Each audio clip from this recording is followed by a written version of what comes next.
매일 아침 꼬마 책방지기들의 등교 시간이 되면 우리 책방도 다른 집과 마찬가지로 한바탕 전쟁을 치른다.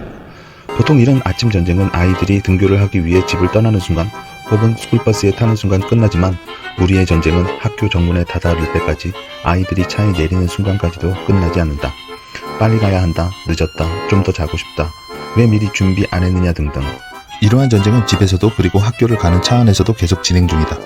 난 매일매일 이 깐깐한 초딩 보스들을 학교에 데려다 주는데 30분, 또 데려오는데 30분, 매일 왕복 1시간을 아이들의 등하교를 위해 강화도의 시골길에 뿌리고 다닌다. 귀촌을 해서 힐링을 하는 줄 알았더니 웬걸 난 깐깐한 초딩들의 시골 운전사가 되어버렸다. 난 과연 이렇게까지 하며 왜 시골 학교를 선택했을까?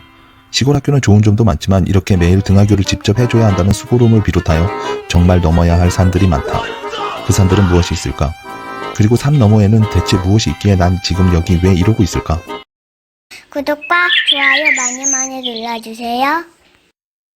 난 매일 아침 30분, 오후에 다시 30분, 매일 왕복 1시간을 깐깐한 초딩 사장님들의 등하교를 위해 강화도 시골길에 뿌리고 다닌다. 우리 책방에는 정말 깐깐한 초딩 사장님 두 분이 거주하고 계신다. 한 분은 자기가 책방 주인이라고 한다. 아니 웃긴다. 그리고 한 분은 자기가 책방의 총괄 매니저라 한다. 아니 웃긴다. 그런데 웃긴 건 책방 주인이면서 총괄 매니저라고 하면서 일은 당치 안 하신다. 그냥 책임보다는 권리만을 요구하시는 한마디로 갑질하시는 초딩분들이시다. 이 갑질 초딩분들과의 하루 일과의 시작은 아침 등교 전쟁부터 시작한다. 정말 난리다. 난리인 이유는 한 놈은 빨리 학교에 가야 한다고 난리고 한 놈은 늦게 가도 된다고 난리다. 예전에는 학교 가기 싫다고 난리친 놈이 학교를 빨리 가고 싶다고 난리를 피우니 이걸 좋아해야 하나 말아야 하나 난감하다. 여튼 난 누구 장단에 맞춰야 하는지 몰라 미리 밖에 나가서 주차장에서 두 갑질 초딩님들이 내려오시길 시동을 켜고 기다린다. 이제 내려오시면 난 엄청난 속도로 학교에 가야 한다. 나 혼자 가면 정말 빨리 갈 수 있을 텐데 또 아이들이 타고 있으니 신호와 속도를 맞춰가야 해서 시골에는 좋은 자동차가 필요 없다. 아이들과 등교하는데 30분이 걸린다. 시골길로 운전을 해야 하기 때문에 속도는 제대로 낼 수 없다. 속도를 내면 내 차는 곧 아작날 것이다. 아이들은 등교를 하면서 밀린 잠을 자기도 하고 지들끼리 싸우기도 하고 나랑 이런저런 대화도 한다. 등하교길이 멀어서 몸은 지치는 경우가 많지만 어떻게 보면 이 등하교 시간이 오로지 아이들과 대화할 수 있는 시간인지도 모른다. 실제로 이 시간을 빼면 아이들과 얼굴 딱 맞대고 있을 시간이 시골에서도 별로 없다. 난 내 일을 하고 아이들도 각자 자기 일로 여전히 시골에서도 바쁘기 때문이다. 특히 아이들이 초등학교를 다니면서 부쩍 자신만의 시간을 가지는 것을 좋아하기 때문에 더욱 그렇다.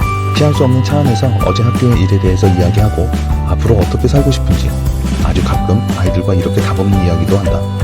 우리 유루라 책방에서 학교까지의 길은 여러 코스의 길이 있다. 일단 아이들이 제일 좋아하는 아니 내가 제일 좋아하는 등하교 코스는 해안도로이다. 바다를 끼고 가는 등하교 길이라 정말 좋다.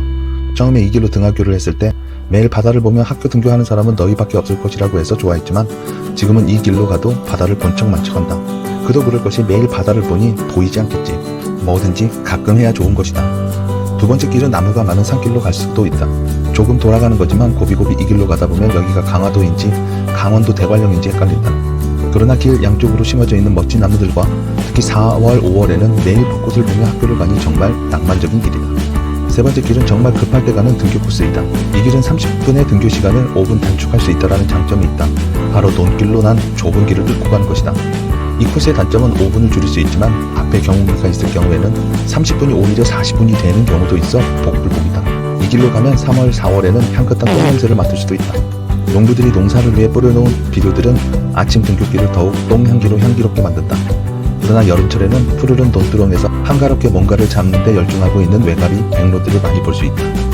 겨울철에는 베어진 논과 밭에 무리를 지어있는 철새들이 떼지어 이동하는 장관도 볼 수 있는 아주 멋진 길이지만 아이들은 오직 앞에 경운기가 있나 없나만 보는 듯하다. 등하교길이 매일 1시간이 걸린다는 것은 매일 아이들과 1시간을 대화할 수 있다는 이야기다.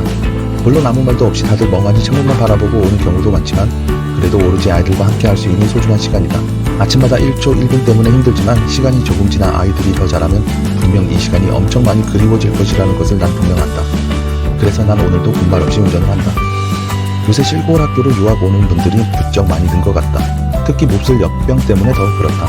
우리 아이들이 처음 시골 학교로 갔을 때 학년에 딱 4명이었는데 지금은 10명이다. 도시 아이들의 시골 학교 침투이다. 뭐 우리 애들도 그런 애들 중에 하나이니 시골 학교는 일단 작다. 작아서 선생님들의 거의 1대1 수준의 학습과 관심을 받으니 좋다. 처음에 왔을 때는 학생 수가 정말 별로 없어서 거의 과외 수준이라고 생각했다. 그러나 지금은 시골 학교로 온 친구들이 많아서 그 정도는 아니지만 여전히 도시와 비교하면 선생님과 학생 비율이 낮다. 학교가 작은 것은 장점이지만 동시에 단점이 될 수도 있다. 거의 같은 반 학생들과 초딩 내내 6년을 같이 지내다 보니 좀 더 버라이어티한 학교 생활은 없는 것 같다. 책방 꼬마들이 다니는 시골 학교는 일반적인 교과 외에 시골 학교만의 특별한 프로그램이 있다. 바로 자기가 사는 지역을 탐사하고 자연을 더 많이 경험할 수 있는 프로그램을 운영한다. 특히 책방 꼬마들은 원래가 공부를 잘 안 하던 친구들이라 이런 프로그램을 아주 많이 좋아하는 것 같다. 시골 학교의 공부 분위기는 개인마다 다른 것 같다. 공부를 많이 시키는 부모님들은 정규 교과 외에 별도의 공부를 시키는 것 같다. 그러나 전반적으로 공부보다는 아이들이 자유롭게 뛰어놀고 자기가 하고 싶은 것을 지원하는 분위기 같다. 그래서인지 우리 책방 꼬마들도 예전보다 피부도 많이 탔고 언제나 발은 흑발이다. 그래서 쫓아다니며 청소하는 일을 만들어 주시지만 이 정도는 웃으며 넘어간다. 시골 학교에 가면 학원을 어떻게 다니냐, 성적 관리를 어떻게 하냐 등등 우리도 처음에 시골 학교로 전학가기 전 우리보다 주변 분들이 더 많이 걱정을 대신해 준 것 같다. 실제로 우리라고 고민을 안 한 것은 아니다.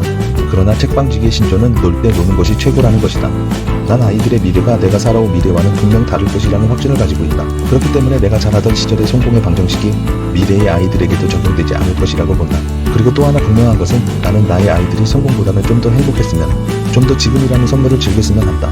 어떻게 될지 모르는 미래를 너무 두려워하지 않았으면 한다. 미래를 걱정과 불확실성의 연속으로 바라보지 말고 놀라움과 설레임의 연속이라는 것을 아이들이 시골 생활을 통해 알아갔으면 한다. 난 오늘도 1시간이 넘는 등하교 시간을 투자하고 있지만 분명 좋은 투자 결과가 있을 것이란 확신이 있다. 오늘 배운 점, 시골에서 살려면 오프로드 차량이 있으면 좋을 것 같다.